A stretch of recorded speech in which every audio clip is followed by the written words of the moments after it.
Қайырлы күн, бүгін сіздермен шоколадты бисквит дайындайтын боламыз. Өте дәмді болып шығады. Менімен бірге жасап үй іштеріңізді қуантыңыздар. Ең алдымен құрғақ ыдысымызға 5 жұмыртқамызды саламыз. Жұмыртқамен де S1 категориялы. S0 қолдансаңыздар болады, бірақ S2 өте кішкентай болып кетеді.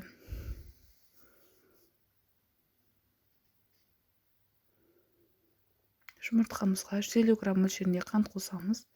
Және де жақсылап араластырып алып, миксермен 20 минут көлемінде миксерлейсіздер. Егер де планетарный миксер болатын болса, 5-7 минут көлемінде менде қол миксер 20 минут көлемінде бір бағытта миксерлеймін. Бізде ақ ұлпа масса шығу қажет. Ақ ұлпа масса шыққаннан кейін 20 минут миксерлеп алғаннан кейін осылай 130 грамм ұнды екіге бөліп саламыз. Бірінші 70 грамм салдым. Астынан үстіне қарай осылай бір бағытта масса мен ұнымыз біріккенше ғана араластырасыздар. Көп араластырудың қажеті жоқ, масса түсіп кетеді. Қалған 60 грамм ұнды, қопсытқышымызды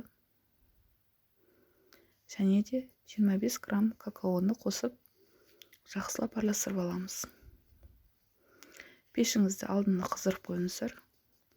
170 градуста 45 минутта дайын болады. Құрамы аз ғана заттан тұратын өте дәмді болып шығады.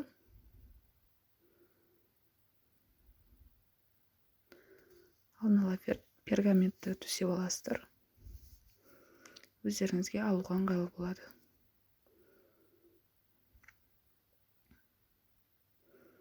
Менде осылай әдемі болып пісіп шықты. Бетіне шоколад пен ганаш қойсаңыздар да болады. Ас болсын, жасап көріңіздер.